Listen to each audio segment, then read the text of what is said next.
नमस्कार, मैं डॉक्टर रितिका दीवान। मैं एक न्यूरो एवं मानसिक रोग विशेषज्ञ हूँ और मेरा क्लिनिक डीआईजी बंगले के सामने गोरखपुर में है।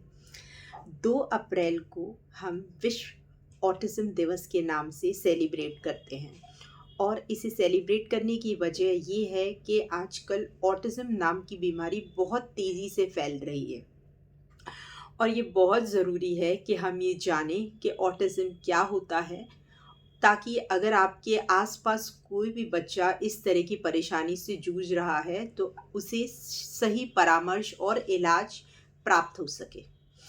तो ऑटिज़्म स्पेक्ट्रम डिसऑर्डर जो है उसे हम सेलिब्रेट कर रहे हैं, तो ये बहुत ज़रूरी है कि ऑटिज़्म है क्या। ऑटिज़्म एक बीमारी है जो 12 महीने से 24 महीने की उम्र के बच्चों में देखने को मिलती है। अगर आपका बच्चा या आपके आसपास कोई भी बच्चा प्रॉपरली कम्युनिकेट नहीं कर पा रहा है, उसमें लैंग्वेज डिले है, यानी कि जैसे छोटे बच्चे 2 शब्द बोलते हैं, धीरे-धीरे एक सेंटेंस बोलना शुरू करते हैं।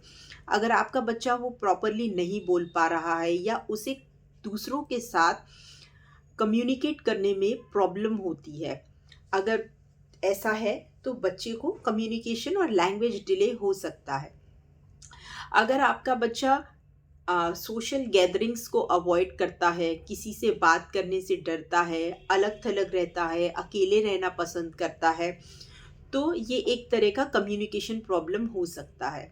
सोशल इंटरेक्शन करना बहुत ज़रूरी है। यूजुअली छोटे बच्चे बहुत ज़्यादा सोशली इंटरैक्ट करते हैं, बट अगर कोई बच्चे को इंटरैक्ट करने में डिफ़िकल्टी हो रही है, तो ये एक ऑटिज़्म स्पेक्ट्रम डिसऑर्डर का सिम्पटम हो सकता है।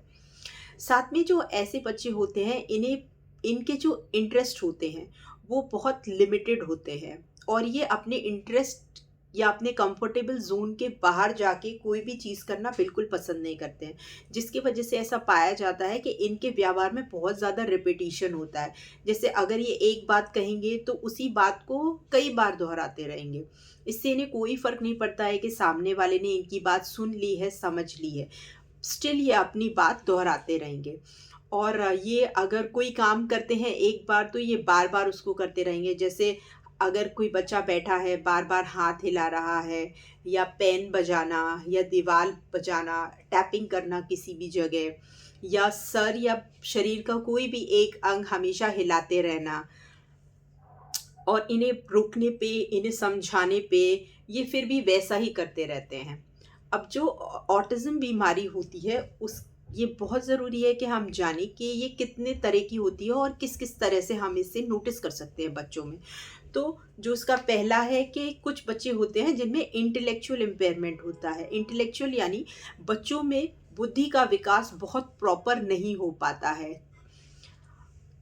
सेकेंडली कुछ बच्चे होते हैं जिनमें लैंग्वेज इम्पेयरमेंट होती है। जैसे कुछ बच्चे हैं जो प्रॉपरली अपनी भाषा का इस्तेमाल नहीं कर पाते हैं, 2 शब्द या 4 शब्द भी प्रॉपरली बोल नहीं पाते हैं, अपनी बात नहीं रख पाते हैं और दूसरों से कम्युनिकेट बिल्कुल नहीं कर पाते हैं।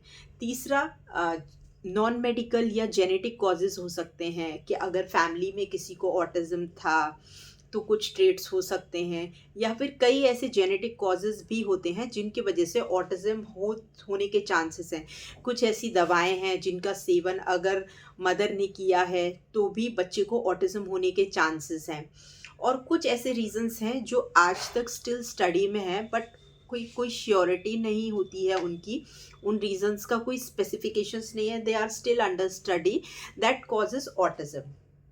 फोर्थली इट इज़ न्यूरल और बिहेवियरल डिसऑर्डर। जैसे बच्चे का व्यवहार अगर बिल्कुल ठीक नहीं है या कैटाटोनिया एक चीज़ होती है कि अगर एक इंसान खड़ा है तो वो घंटों खड़ा रहेगा, बैठा है तो घंटों बैठा रह सकता है।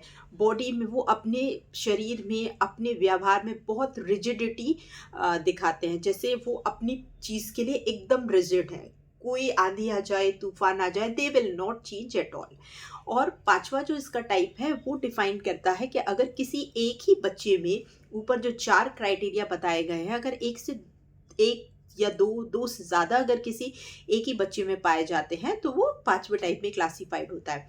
अब ऑटिज़म को हम कैसे पहचानें? अगर 12 महीने से 24 महीने की उम्र के अंदर बच्चे में बहुत ज़्यादा लैंग्वेज डिले है, बच्चा अपने आप से किसी भी को कम्युनिकेट नहीं करना चाहता है, हर सोशल गैदरिंग में बच्चा एकदम अलग-थलग रहता है, कुछ भी बात नहीं करता है, चीज़ों को बार-बार रिपीट करता है, किसी भी नई चीज़ में इंटरेस्ट नहीं डेवलप करता है, तो उस बच्चे को हम ऐसा देखना होगा कि उसमें कहीं ऑटिज़्म के सिम्पटम्स तो नहीं आ रहे हैं।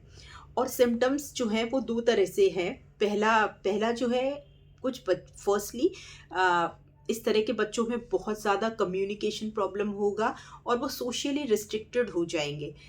दोस्त बनाने में बहुत प्रॉब्लम होगी, बात करने में बहुत प्रॉब्लम होगी, वो एकदम अलग-थलग रहने लगेंगे। और दूसरी चीज़ जो है वो है एकदम रिजिड और रिस्ट्रिक्टेड बिहेवियर होना और उसके साथ में रिपिटिशन उनके बिहेवियर में बार-बार देखने को मिलता है। तो इस तरह के सिम्पटम्स अगर हैं तो हो सकता है वो बच्चा ऑटिज़्म नाम की बीमारी से ग्रसित हो। अब अगर बच्चे को ऑटिज़्म है तो आप उसको जल्द से जल्द, अगर आपको ऐसा लगता है कि कोई भी बच्चा आपके आस-पास या आपके नज़दीक में आपके जानने वाला इस तरह की किसी भी बीमारी से ग्रसित है, तो उसे जल्द से जल्द किसी अच्छे मानसिक रोग विशेषज्ञ या परामर्श के लिए लेके जाएँ। प्लस इसके साथ-साथ बच्चे पर पूरा ध्यान दें, उसे कोऑपरेट करें। इस तरह के बच्चों को, चाहे वो बच्चे आपके घर में हों या आस-पास के घर में हों, इन सब बच्चों को बहुत ज़्यादा सपोर्ट की ज़रूरत होती है। तो आप ऐसे बच्चों को बिल्कुल नेग्लेक्ट ना करें, उन्हें मारें नहीं, उन्हें डाँटें नहीं, because they were not doing it by will. वो अपनी इच्छा से ऐसा कुछ नहीं कर रहे हैं। अगर किसी भी बच्चे में ऐसा हो रहा है तो ये बच्चे के लिए भी बहुत तकलीफ़दायक है। तो ऐसे बच्चों को सपोर्ट करें, उनकी मदद करें और उचित इलाज के लिए उन्हें अपने नज़दीकी मानसिक रोग विशेषज्ञ अवश्य लेके जाएँ।